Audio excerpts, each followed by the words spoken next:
मेल्याशिवाय स्वर्ग दिसत नाही म्हणतात, पण तुम्हाला आज मी जिवंतपणेच स्वर्ग दाखवणार. म्हणून पोळ फॅमिली आम्ही सकाळ सकाळ सगळे पहाटे आवरून रेडी झालेलो आणि निघालेलो स्वर्गाच्या दिशेने. भावानं जरा जरा तुम्हाला विषय दिसतोय का? 10-5% नाही का? ठीक आहे. आता थोडासा एक 20-25% तुम्हाला विषय वाटतोय का?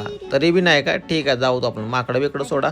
आणि लेफ्ट साईडला बघा भावांनो, विषय थोडा तुम्हाला अजून थोडा क्लिअर दिसत असेल. जर माझा मित्र स्वप्नील जोशीत असता तर म्हटला असता, अरे काय आहे हे, किती सुंदर आहे. कारण की विशेष भावना तसा होता. आणि फायनली आपण पोहोचलेलो आहे स्वर्गाच्या ठिकाणी.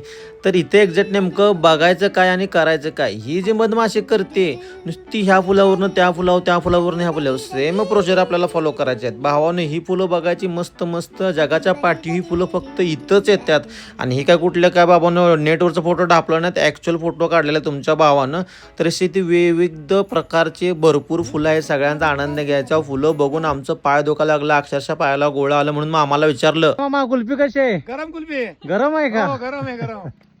यांच्या गरम कुल्फीची स्कीम ऐकून लोक अक्षरशः व्हिडिओ व्हायला लागली, नाचायला लागली. पण आपल्याला पोट भरायचं होतं. आणि भावानं ओपन चॅलेंज आहे. ज्वारीची भाकरी, बाजरीची भाकरी, नाचणीची भाकरी, जगाच्या पाठी तुम्ही कुठंही जावा, त्याच्यामध्ये तुम्हाला आळूच्या वड्या, परत चटणी, ठेचा, पिठलं आणि झुणका, सगळं असं जी बी कुठंच तुम्ही शोधा तुम्हाला मिळणार नाही. ते पण 50 रुपयामध्ये. एवढं खतरनाक विषय लागत होतं ना. आणि एवढं मित्रांनो टेस्ट एकदम जबरदस्त होती ना. ही खतरनाक आणि चविष्ट टेस्ट विथ हा व्ह्यू.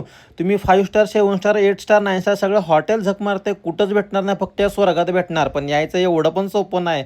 डेलीच्या 1,500-2,000 हजार गाड्या आणि लोकांची रांग. ठिकाण ओळखलं तर मला कमेंटमध्ये नक्की सांगा. आणि तुमच्या भावाला फॉलो करायला विसरू नका. जय महाराष्ट्र.